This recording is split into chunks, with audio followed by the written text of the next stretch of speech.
Good morning, everyone, and thank you for joining us to discuss the Superpower Institute's latest research, the case for pricing pollution.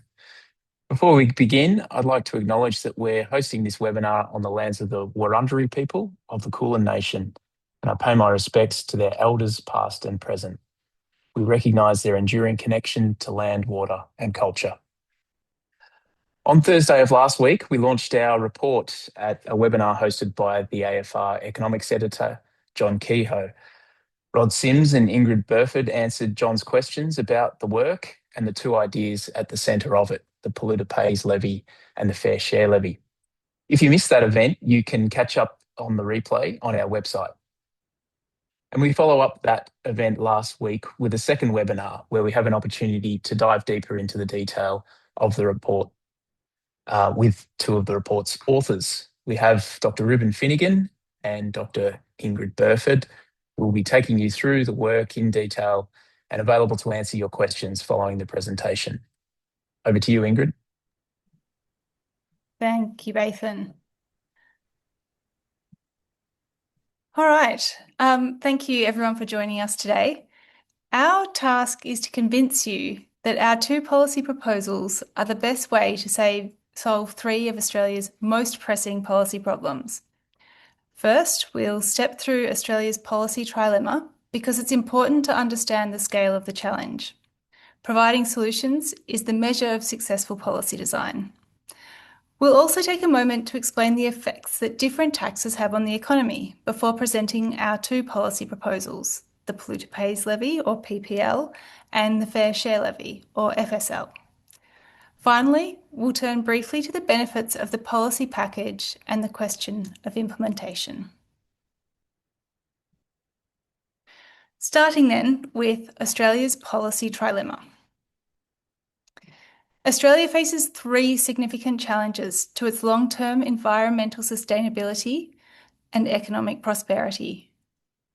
First, we are not on track to meet our emissions reduction targets or net zero by 2050. These are existing policy commitments, and there are two reasons to treat them seriously. The first is that carbon pollution and global warming impose extraordinarily large costs on Australians. The risks to the environment and the economy from climate change were recently described in detail in the government's National Climate Risk Assessment, which tells us that Australia is already experiencing significant economic costs and threats, and that these will intensify as temperatures rise. That brings me to the second point, which is that Australia's commitment to net zero is important, even if Australia cannot prevent global warming by itself. That's because our domestic policies have international implications. When Australia has among the highest emissions per person in the world, but when developed countries like Australia drag, it discourages action in other countries. Domestic failure weakens Australia's authority to influence global rules, standards, and markets. Australia has more to lose from global warming than any other developed country, and more to gain from global decarbonisation. So it's incredibly important that Australia reaches net zero in 2050 and meets the government's 2035 commitments to reduce emissions between 62% and 70% below 2005 levels. But to do that, Australia will need to more than double its annual rate of emission reductions to achieve its 2035 targets. Between 2005 and 2024, the average rate of reductions each year was 9 million tonnes.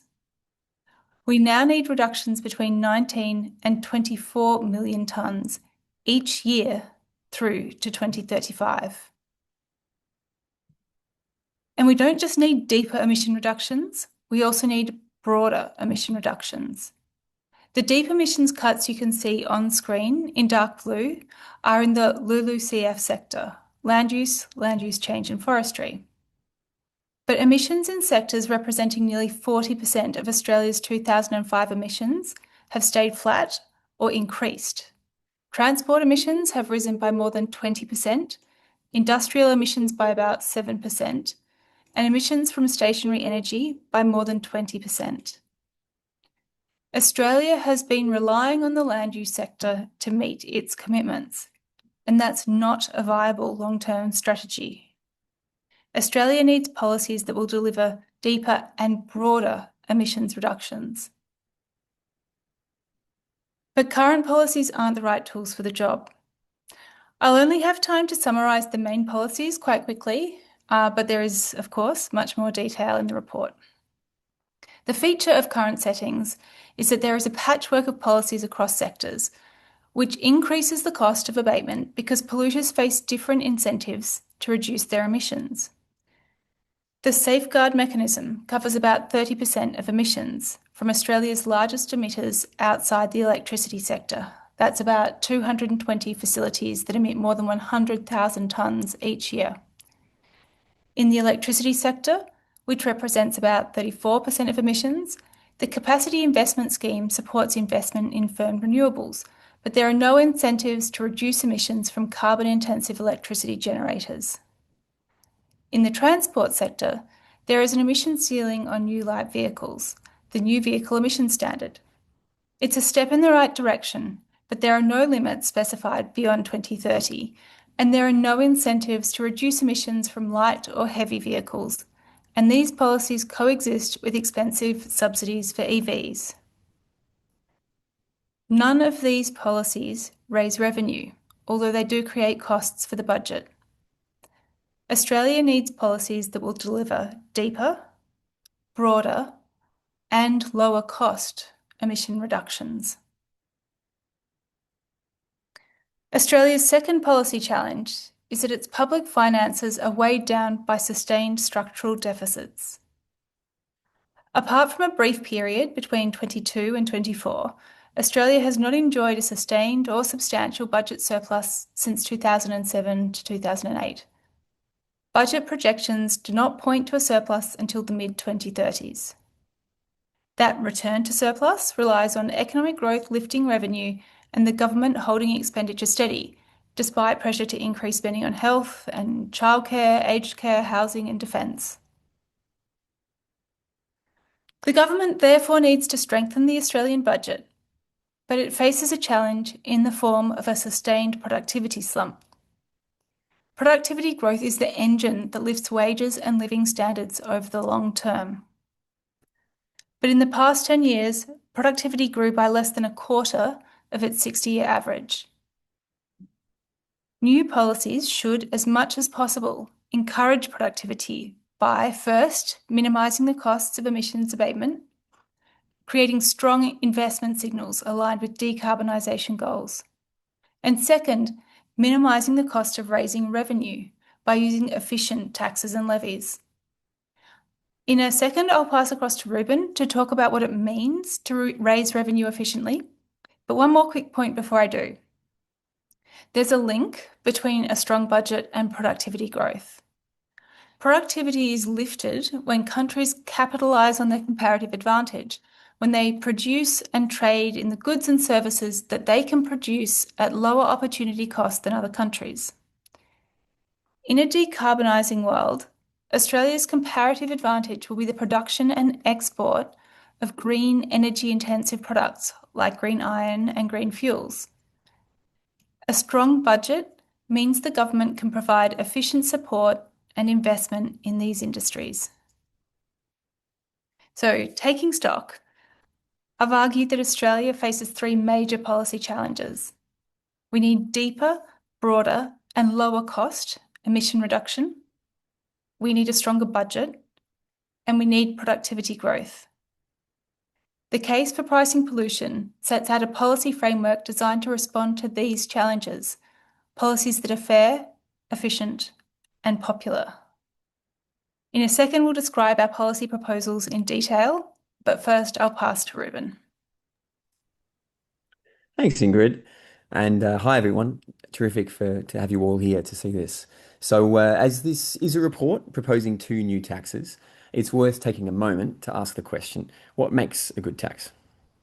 In short, efficient tax systems raise revenue while having minimal effects on or even improving productivity and welfare. Taxes have welfare and productivity effects because they modify economic behaviour changing how people and businesses save, borrow, invest, work, and consume. So every dollar of revenue that is raised is usually associated with economic distortion. And a common measure of that is called the marginal excess burden of taxation. An efficient tax system has a low excess burden. So this chart here shows the estimated marginal excess burdens of existing Australian taxes, royalties and levies. It shows how much different taxes can actually vary in their welfare impact. Every dollar raised through the investor land tax, for example, reduces Australian consumption by nearly $1. Now, there's two taxes that stand out in this chart as having a negative burden, which means that every dollar taxed through these means actually increases welfare. That's the petroleum resource rent tax and municipal rates. Both of these are taxes on what are called economic rents, not to be confused with the kind of rent that you pay on a house or on other goods that you might loan. Instead, you can think of economic rents as being like excess profits, which are economically useless in that these profits don't encourage any additional investment or any other useful productive activity. Monopoly profits, for example, are a kind of economic rent. Now, this is particularly relevant to the tax that I'll be discussing later, the FSL, Fair Share Levy, which is a tax on economic rents generated by the gas industry. Another kind of extremely efficient tax, a second kind, is a corrective tax, or in economics called a Pigouvian tax. Corrective taxes deliberately increase the costs of economic activities that are harmful to the public. So an example is putting a tax on pollution. This not only raises revenue, but it reduces the costs that are imposed on public health and damages from climate change by creating incentives against polluting. Now, the tax that Ingrid's going to discuss in just a moment is of this second kind. So the most important thing to take away just now is that the two taxes that we're proposing today fall into these two special and rare categories. They're ways of raising revenue that are actually net beneficial to public welfare. And the more that you can raise revenue from these sorts of taxes rather than conventional taxes, the better off Australians will be. Back to you, Ingrid. Right, thank you, Reuben. So with that all in mind, I'm going to turn to our first proposal, the polluter pays levy, or what I'll call the PPL.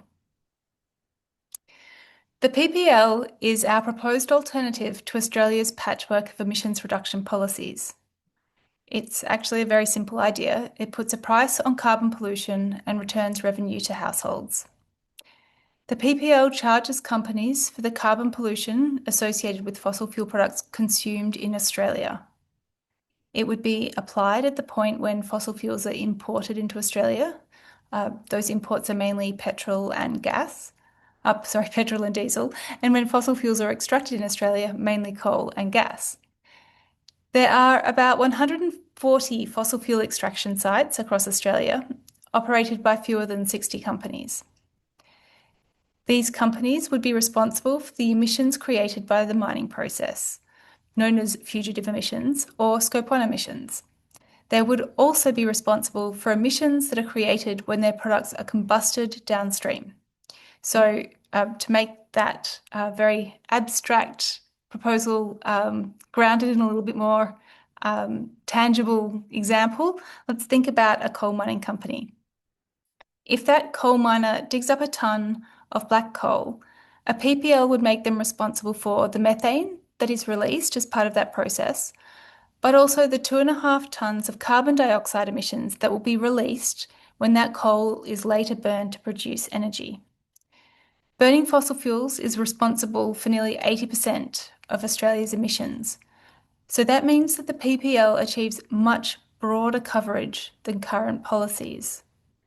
We propose that the price is raised progressively until it reaches and then follows the European carbon price from 2034. The PPL encourages companies to cut pollution. Compared to current policies, the PPL gets us more than twice as many emissions reductions in its first 10 years. From 2035, it gets us at least 100 million tonnes of additional abatement each year. The PPL would also raise tens of billions of dollars in revenue, an average of $22.6 billion a year through to 2050, starting at $6 billion and peaking at $27 billion. We propose that in its first 10 years, around half of all revenue collected by the polluter pays levy should be returned to households. We're putting forward two measures to address people's concerns about cost of living. The first is a household energy compensation payment to insulate households from higher electricity, gas, and fuel prices. The compensation payments would be worth an average of $4.1 billion a year through to 2050. At the household level, that's about $330 each year on average, peaking at about $500 in the early 2030s. We've suggested that this money should be delivered in quarterly lump sum payments. Our second proposal recognises that some households are more exposed to energy prices and cost of living pressures than others. For example, low-income households and people who rent will find it harder to install solar panels and batteries and to upgrade their appliances during the transition to net zero. The household support package would be worth $4 billion each year for the first decade of the PPL. So, for example, if that was delivered to the bottom 75% of households by income, it would be worth about $490 per year. These payments could be progressively more targeted over time, with larger payments per household. The household support package would be additional to the energy compensation payments. That means that in the first year of the PPL, almost all revenue would be returned to households, and in the first decade, about half of all revenue. And that would still leave billions for strengthening the budget, social policies, and defence spending. The polluter pays levy would drive deeper emission reductions, efficiently raise vast amounts of money to strengthen the budget, and lower the cost of emission reduction by replacing the current patchwork of policies with a broad price signal on carbon across the economy. It would do this while providing generous support to households. When we surveyed more than 3,000 voters, we learned that people are concerned about carbon pollution, but also cost of living. The polluter pays levy had 68% support, including high levels across urban and regional areas. Later, we'll discuss the best way to implement the PPL, but first, Reuben will take you through our second policy proposal, the fair share levy. So the fair share levy is also a response to the policy trilemma. It first not only strengthens the budget, but because this is a levy on economic rents, those excess profits, it's an extremely efficient tax that raises Australian welfare and avoids any negative productivity impact. And this revenue raise can be used to invest in the industries where Australia has a comparative advantage, including green exports, which will support future productivity and growth and contribute to cutting climate emissions. Now, the coal, gas and oil resources within Australian territory are the property of Australians. The firms that are licensed to extract, process and sell these resources generate extraordinary private profits. But under current policies, Australia gives most of these profits away. Other countries, meanwhile, do a much better job of turning these profits into public wealth. Most of the countries on this list, you see here in this chart, retain at least 75% of profits from their fossil fuel industries. Norway, famous for its sovereign wealth fund, keeps around 90% of oil and gas profits. The UK keeps almost 80%. But Australia, we are around the bottom of the list globally, keeping only 30% of fossil fuel profits. And the lowest contributor is the gas industry, where we keep only around 18% of profits. Now, if you compare Australia and Norway side by side, the difference is striking. For every dollar earned in Norway, that is the industry revenue, the blue shaded area in the graph, the public gets a large slice. That's the black area the government take. In Australia, that slice stays small, even when these export revenues absolutely soar. This is a terrible deal for Australia, and it's left us hundreds of billions of dollars worse off. The main point of failure is an Australian tax, the Petroleum Resource Rent Tax, or the PRRT, that's supposed to capture profits from the oil and gas industry. But as Treasury has remarked, the design of the PRRT is flawed, and it more or less ensures that profits from the gas and LNG industry will never be adequately taxed. And this is why we're only getting around 18% of gas profits. The fair share levy is our proposed solution. The design of this tax is called a two-way cash flow tax, and it's regarded as best practice internationally among economists who specialize in resource taxation. It's a replacement for the PRRT, and it closely mirrors the Norwegian approach. Under the fair share levy, when companies sell Australia's gas and make big profits, a levy is applied and a share of these profits is returned to Australians. We propose a 40% levy on top of the 30% corporate tax. Because the corporate tax will be deductible from the fair share levy, that creates a combined headline rate of 58%. In practice, this FSL would have captured around 50% of gas profits between 2020 and 2024. Still well below the tax rate in almost all other major fossil fuel exporters, but a near tripling of what Australians get today. The fair share levy design is so favoured by economists and chosen by Norway because it's extremely efficient. It doesn't impact future investment or jobs. It doesn't raise gas prices, doesn't change the amount of gas sold. It doesn't change the incentive to invest in Australia. What it simply does is shares more of the wealth created from gas resources with the Australians who own them, rather than sending most of that wealth overseas. Now, it might not seem intuitive that a tax could raise revenue without affecting incentives, because that is the normal pattern. But the fair share levy works because what the government does is takes a constant and consistent share of a project's cash flow, whether that cash flow is positive or negative, leaving the rate of return to investment and all other firm activities unchanged. So to see how this works, here are the returns to an illustrative gas project before any tax kicks in. You can see that during the initial investment phase on the left, large upfront investments mean that the project is taking losses. And then over time, as the project gets established, it starts to generate revenue in the return phase. The relationship between these two phases produces here on the right an overall rate of return on the investment. And if the firm looks ahead at the expected investment costs and returns from the project, and the overall rate of return exceeds its hurdle rate, the return that the firm requires for the project to go ahead, if it exceeds the hurdle rate, then the firm is happy and they invest. Now, under standard taxes, like the corporate tax, the government takes a slice of revenues in the return phase. And the corporate tax, like other conventional taxes, thereby reduces the rate of return on investment.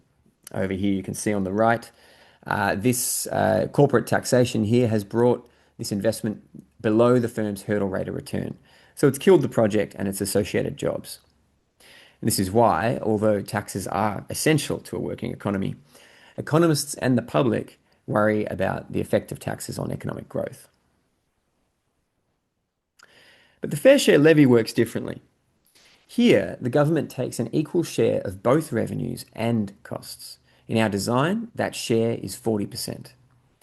So the firm pays only 60% of getting the project going, and it reaps 60% of the returns. Because the government is taking this 40% across everything, costs and revenues, this preserves the ratio between costs and revenues for the project. It's exactly the same before and after the tax.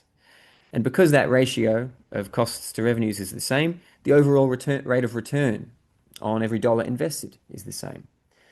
So you can see on the right, the project has exactly the same as the pre-tax rate of return. You can think of this as the government behaving like a silent partner in the project. And as we all know, changing the shareholders of a firm, whether a share is held by Sheila or by Barry, it doesn't change whether projects have a positive return or how much they'll produce, or at what price they'll produce or sell. All it changes is who shares in the benefits when that project succeeds. The managers of gas firms will, of course, claim otherwise. They'll claim that it'll increase prices, reduce gas availability, or reduces the likelihood of them investing. Managers will say this because it's their job to say it. They are paid by mainly international shareholders to look after the interests of those shareholders. But we know from around 80 years of economic analysis of cash flow taxation and from experience in countries such as Norway that this tax works just as intended. We estimate that the fair share levy will raise around $13 billion a year, on average, through to 2050. In its early years, it would raise around $8 billion a year, climbing to $18 billion in the early 2030s. From there, revenue would decline gradually as the world decarbonizes and stops buying and using so much gas. That's money that can strengthen the budget, support households, help to fund essential services like health, education, and housing, all without raising costs for households or businesses. If the fair share levy had been in place between 2020 and 2024, Australians would have received almost $80 billion in additional revenue, well over doubling tax revenue from the gas industry in that period. Instead, while Australians struggled with high gas prices domestically, firms sent record profits overseas. We can't fix the mistakes of the past, but we still have a chance to fix the system from here on. So in short, the fair share levy raises substantial public revenue. It's economically neutral, which means it doesn't affect investment or raise gas prices, and this means it doesn't hurt productivity or impact the cost of living. And it restores fairness. It's not surprising that in our survey of more than 3,000 voters, support for the fair share levy reached more than 87%. Now, I want to say a few words about the effects of implementing these two taxes together. First, let's look at revenue. Together, the PPL, polluter pays levy, and the FSL, the fair share levy, would raise an average revenue of $35.5 billion a year from 2026 to 2050, with a total yield of nearly $890 billion. That's more than enough revenue. There is more than enough revenue from the PPL and the FSL to finance an ambitious and generous policy agenda and ensure that no household is left worse off or left behind. Next, consider the overall welfare impact of this tax package. So all conventional taxes have some negative impact on the standard of living. They raise prices, so they reduce household consumption possibilities. Here's a graph of the impact of taxes on household consumption. Here we have the personal income tax in red there as an example. Treasury analysis tells us that the personal income tax reduces Australian household consumption by around 60 cents for every dollar that you raise through the tax. This is typical. The GST, the corporate tax, stamp duty, and so on, they all have some negative effect on the standard of living. The combination of the polluter pays levy and the fair share levy is exceptional in this respect. You can see that up until 2050, the cumulative effect of the package is above zero. That means that the two taxes actually increase household consumption. This is mostly because of the fair share levy, which taxes revenues generated by Australian resources that would otherwise be sent to overseas shareholders. The decline of the curve over time reflects the growing impost of the polluter pays levy. But even out to 2050, when the price on emissions reaches its highest level, households are better off for the PPL and the FSL having been implemented. And you can see that along this whole period, it remains greatly superior to the personal income tax and all other conventional ways of raising revenue. However, it gets better. When we consider the climate benefits of the polluter pays levy, that is the damage avoided by cutting carbon emissions, then there's no longer a decline over time. In this dark blue line, you can see that the welfare impacts of the tax package remain exceptional for the whole duration. This is why we say that this is the best tax package for addressing Australia's policy trilemma. No other set of policies for addressing our budget, climate, and productivity challenges will have such positive effects for Australians. A quick word on implementation. The polluter pays levy should be introduced now or via the 2026 Safeguard Mechanism review. Its implementation will allow a patchwork of more costly and complex schemes to be repealed. The fair share levy should be introduced as soon as possible also, replacing the petroleum resource rent tax. We've proposed a 5-year transition period over which firms will receive some compensation for how the changing tax affects historical investments. Together, these taxes are the best way to address Australia's policy trilemma, to strengthen the budget, to reduce emissions, and lift Australians' productivity and welfare. These benefits will start accumulating as soon as the policies are introduced, so let's waste no time. Thanks.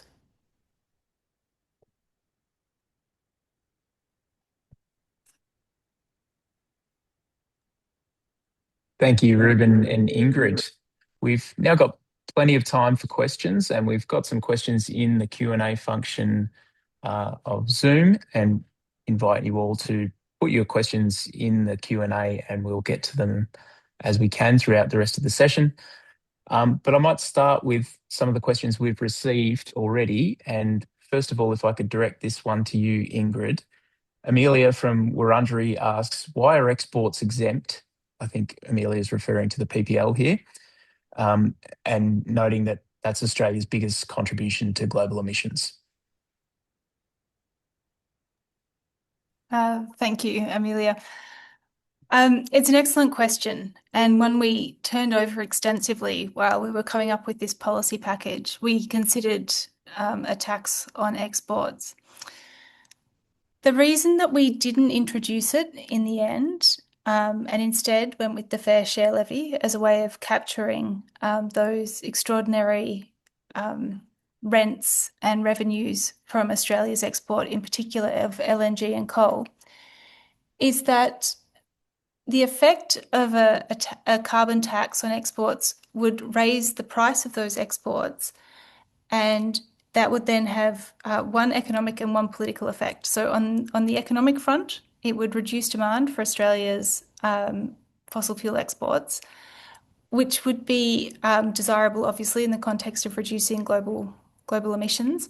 We were extremely concerned, though, about the scope for countries that otherwise import from Australia to substitute to new and other suppliers. So there was a risk that we would not get the sort of desired reduction in emissions that we'd be seeking with that policy implementation, and also reducing revenues to the Australian economy. But the other consideration was much more political in nature. So it is the case that geopolitics at the moment is particularly sensitive to any disruptions to trade. It is a period when Australia is trying to strengthen its reputation as a reliable trade partner. A number of the countries that we export our LNG to are also our future trading partners in the green export industries. And so we weighed up both the economic and the environmental implications. So recognising that, an export tax would potentially reduce emissions in those destination countries, but not definitely. And we weighed up the political implications.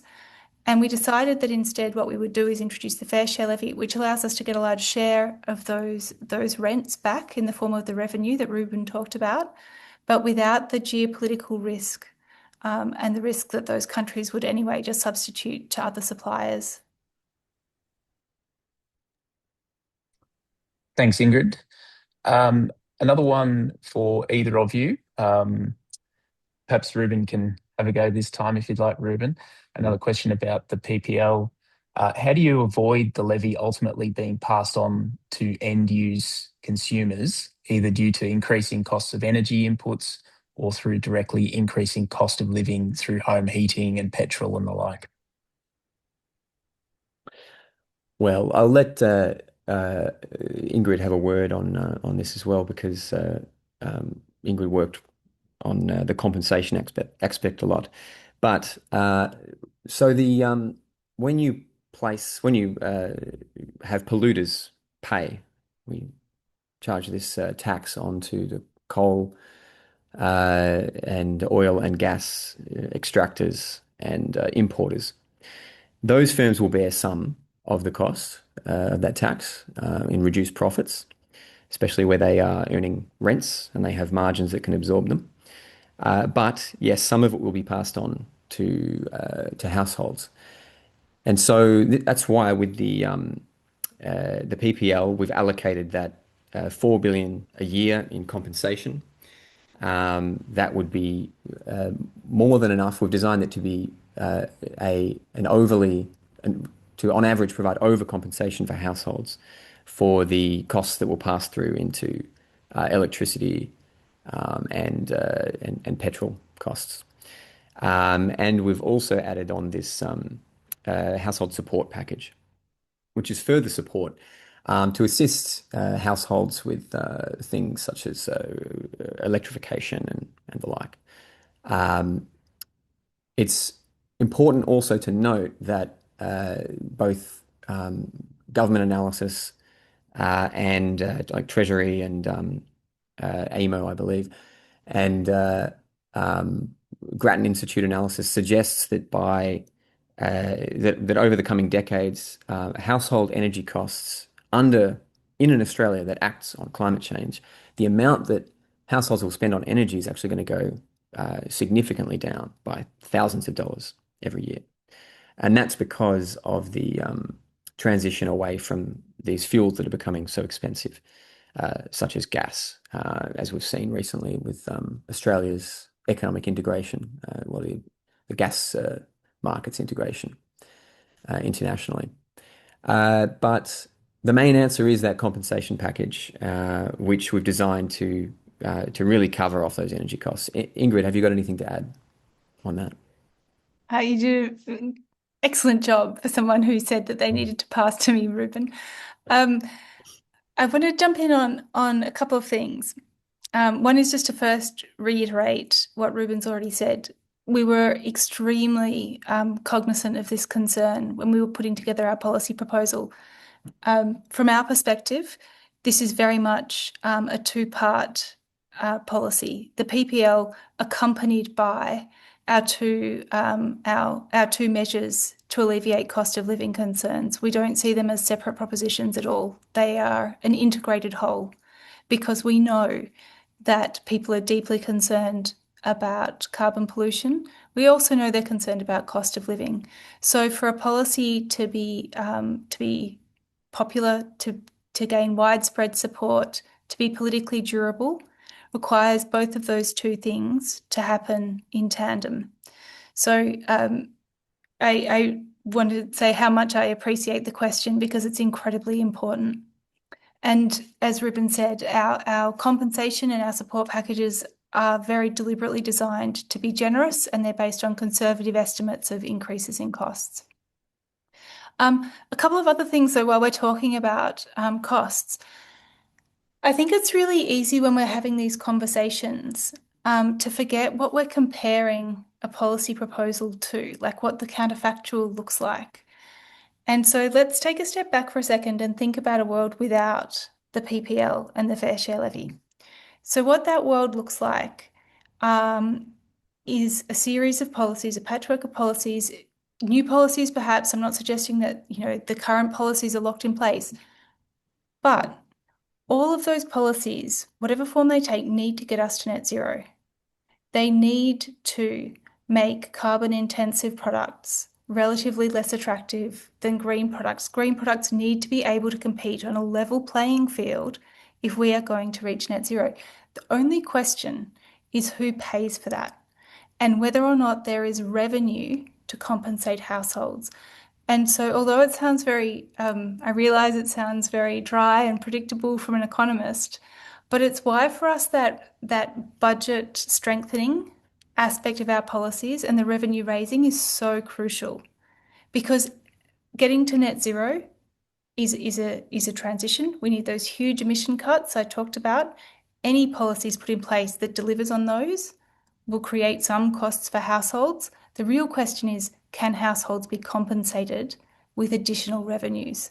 And so that's why we keep tethering this back to that joint idea of emission reduction and budget strengthening so that we can do those two things together. And then related to, but the broader context is that really big picture question of the costs of doing nothing, or the costs of doing this in a really disorganized fashion. The costs of climate change are, we can talk about numbers. I considered putting some of the numbers in this presentation, and I took them out because it doesn't really, the numbers are important, but they don't do justice to the devastation and the distress and the dislocation from place that regional communities in particular experience with climate change. These are, droughts, bushfires, floods are devastating. So we can talk about that in terms of GDP. We can talk about that in terms of health costs, but they are real. And as I said in the presentation, we know Australia can't address climate change by itself, standing alone. But we know we will not secure the support we need on the international stage unless we have serious policies in place domestically. So that is why our policies do a couple of things. They take our commitments to net zero and reduce emissions really seriously. That's the emission reduction story. They take the cost of living concern really seriously, but they also take into consideration the revenue that we will raise with these policies to support future industries and green industries, green exports that make a disproportionate contribution to reducing global emissions. But we need the strong revenue and the strong economy if we're able to do that. Thank you both. Excellent questions coming in through the Q&A. Reuben, there's quite a number of questions that are, in one way or another, coming at the question of how the FSL transition would occur in terms of that 5-year period that we propose. Could you talk us through a little bit about the rationale for that, how the FSL would apply to existing projects versus new projects, and how that 5-year transition period would work? Yeah, sure. Great and important question. So if you recall me describing how the government would take a 40% share of both costs and revenues. Now, if you've got an established project, then you're looking at a case where firms historically paid costs to get a project up. They made investments to get a project up. But this two-way cash flow tax, the fair share levy, was not in place back then. So government didn't take a 40% share of those costs. But you introduce the tax, and then from here on, government would take a 40% share. So there's an issue of needing to settle up with projects and bring us closer to a reality where firms, well, particularly projects, because this is levied at on a project basis, are treated as though they were under the fair share levy for the entire life of the project. That's how we get that overall tax of 40% on overall project returns. So to do that, you have to settle up on past investment. Now, some of that past investment has already been fully depreciated. And that means that's no longer, that's the cost of it have already been paid off through business returns, through that firm's returns on that project already. So what we do is we calculated, looking at the legal basis for undepreciated capital that comes from ATO filings from firms, looking at how much firms appear to have depreciated already from historical investments. So what we're looking at then, we're identifying the undepreciated fraction of past investments. You take that fraction, you multiply that fraction by 40%, and then you've got effectively what would be a fair amount for government to pay out to firms as a sort of compensation for bringing them now under the fair share levy. That amount is because it's been many years since these projects were invested in. Most of the value has been depreciated. The amount is modest, but it would reduce the tax yield in those first years of the fair share levy from I don't recall the exact figures, but it's roughly from around we would be getting around 18 billion in the early years, but it goes down to on the order of 10 or something like that. And that's for 5 years. So that's why you might have noticed in that graph of fair share levy revenue, that first 5 years, you've got a line that is lower, and then suddenly it jumps up. That's the transitional payments being fully dealt with, and then we are simply in the revenue stream part of it, in all the upside. Thanks, Reuben. I hope that's answered a number of the questions that were pitched around that issue. We've got a question here from Rod Mitchell. Hi, Rod.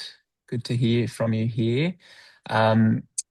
Rod's question is that we propose to compensate for energy costs, but what about the costs that flow through to the economy and raise prices in other areas? Ingrid, did you want to talk to that? Yeah, sure. Thank you for the question. So this gets to that those two different policy proposals that I described earlier. So one is called the energy compensation payment, and that's to target those things you identified, so increase in petrol and diesel and electricity and gas. But the household support package is additional to that compensation payment. So it's a bit tricky because the numbers are similar and the titles are a bit similar, but the energy compensation payment is worth just over 4 billion a year on average through to 2050. But the household support package, which is additional to that, is for the first decade of the PPL, and it's worth about 4 billion a year. And so that's recognising that some households are more exposed than others to energy-related cost of living concerns, but also recognises that the way that households will be affected, by those increases in energy, gas, and petrol and diesel costs depends on their capacity to electrify their households and transport. And so we know that about 60% of households in Australia face some barrier to electrification. So that could be because they're low income, or they're renting, or they live in a multi-unit dwelling. And so our hope has been that additional, very generous, deliberately generous and more targeted progressive household support package can both alleviate those broader cost of living concerns. Remember, I said it could start at about $490 on top of the compensation payments each year if it was applied to the bottom 75% of households. So it addresses those broader cost of living concerns, but also does create some revenue for those households who wish to make and are ready to make that transition to electrification and things like solar panels and batteries. So those two packages together, we hope address direct and indirect costs of the PPL. Can I jump in there? And partly to reiterate what Ingrid said earlier, which is that every way that we try to reach net zero, it will involve moving away from these cheap and dirty fuels and to alternatives that will become cheap over time as the technologies all mature. But nonetheless, it doesn't matter how you do it, there will be costs. The question is whether you're going to do it in an efficient way, so the costs are lowest, or whether you're going to do it in a less efficient way and pay higher costs. So you can think about it as the actual options before us is, well, you could do nothing and the costs are up here. You can address it inefficiently That's your middle option. Or you can put in the most efficient possible policy for avoiding climate damage. And that will get you the lowest costs for throughout the economy. And then you have the addition that, if we have, for example, a middling patchwork set of relatively inefficient policies and they don't produce revenue, then you're going to have relatively higher costs and no compensation. But what we're talking about is putting in a highly efficient policy that will minimize costs, cost increases, and this compensation. So if you are comparing against the proper sort of alternatives that we have, then this is what we're proposing. We argue and believe strongly is the cheapest and comes with the greatest compensation possibilities for Australians as we all go through this transition. I should add that we've spoken about an $8 billion compensation package, but the average revenue of these two taxes together is 35 billion. So what you do with the remaining 27 billion is up to Australians and the governments that they choose. But if these taxes are in place, then there's an enormous capacity to deal with all sorts of challenges and provide all sorts of community services as needed in ways that will be very, very difficult without it. And the alternative ways of raising revenue on this sort of order will be much less efficient. They will not fall. Those welfare graphs, which also relate to productivity. Essentially, it's a similar story. They're going to be on the negative end of that. They're going to be imposing costs for every dollar you raise. So this is the lowest cost option. Thanks, Reuben. And while you've got the mic, another question about the fair share levy. And the question is that you've predominantly spoken about the FSL in the context of gas exports.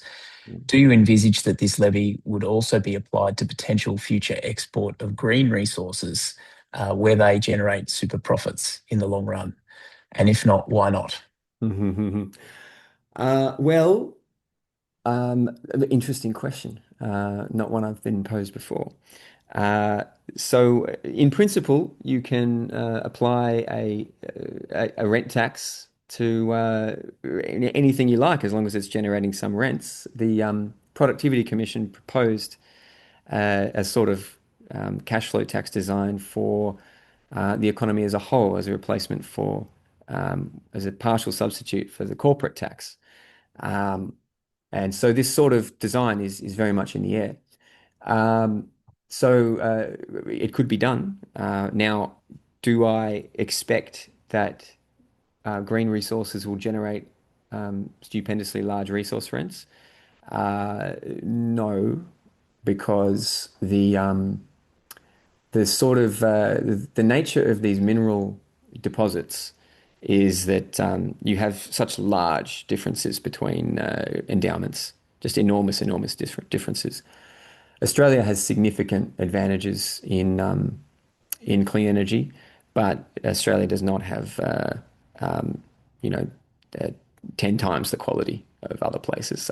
We're not going to be reaping these sort of enormous super profits from wind and solar. So, but nonetheless, I can fully endorse efficient taxation. Economies need taxation, and any industries that can be efficiently taxed, especially where they're generating industries that are generating economic rents, that is the way to do it. That is in the view of all tax specialists. Thanks, Reuben. Ingrid, I know you covered this in the presentation, particularly as it relates to the revenue-raising properties of our proposal being superior to others. But can you hone in a little bit more on why the PPL is a superior option for emissions reductions compared with, say, the existing policy suite? We've got the safeguard mechanism, we've got the capacity investment scheme, and fuel standards and the like. What is it about the polluter pays levy that makes it more efficient in terms of emissions reductions? Yeah, I did only gesture towards the detail of current policies because they're obviously complex, and there's a lot to be said about them and a lot to pull apart. So, keeping this at a very high level in the interests of time, the first thing I'd say about why the PPL is a better way to reduce emissions compared to current policies is the single versus the plural. So at the moment we have a number of different policies. I called it a patchwork earlier. And that's because there are very sector industry specific arrangements in place at the moment. So what the PPL gives us is this combination of extremely broad coverage.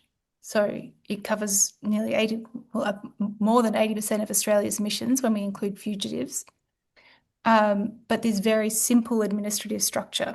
And that's in strong contrast to what we have at the moment, which is this kind of patchwork of quite narrowly targeted policies that are very complex. So let's take the safeguard mechanism applied to about 220 facilities that emit more than that threshold, 100,000 megatons tons per annum.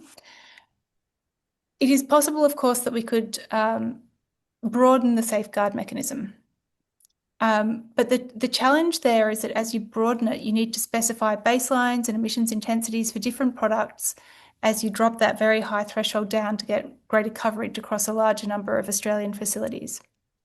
And those baselines, those emissions intensity levels that are set for each facility and product are determined by the government. So it's this quite administratively intensive process that will become more so if you use the safeguard mechanism as a device for getting broader coverage. And of course, it doesn't give us that revenue to compensate households for the effects. If we look at the capacity investment scheme or policies for the electricity sector, at the moment we don't have, the electricity sector is responsible for about a third of Australia's emissions. We do not have a policy in place that reflects the fact that generating electricity with coal is more damaging than generating electricity with renewables and storage, with firmed renewables. So at the moment, we have the capacity investment scheme, which essentially underwrites investments, but it doesn't mean that prices in the electricity market reflect the damage that carbon emissions create for society. So this is that kind of patchwork effect I was talking about, incentives applied in different ways at different levels across different policies, meaning that the cost of abating to meet all those different policy targets differs across facilities and households and sectors. So it prevents that patchwork, means we're not identifying those low cost abatement opportunities across the economy that Reuben talked about. It increases the cost of reducing our emissions, and it does it without generating revenue to compensate households. Thanks, Ingrid. We have come to the end of question time, so I'm sorry we didn't quite get to all of the questions, but we will be talking about these policies for quite some time yet, and we would love to have the opportunity to answer them in another forum, and please get in touch with us through our website if you would like answers that you didn't get today. I would also like to mention that we are having a third webinar with one of the people behind the sentiment research that we've referred to in this work. We worked with Redbridge on undertaking a large-scale survey on the policies that we talked about today. The results of that work is available on our website, but we will be having a webinar with Cos Samaras from Redbridge in the next couple of weeks, and we'll circulate further details on that shortly, but really love to have you along to that. Thank you all again for your attendance today. We're very pleased with the amount of engagement in this work and your thoughtful questions today. Please check out our website for any further details on the work that you might need, and get in touch with any questions you have. Great to talk to you about this work today, and have a good afternoon. Thank you. Thank you. Thanks all.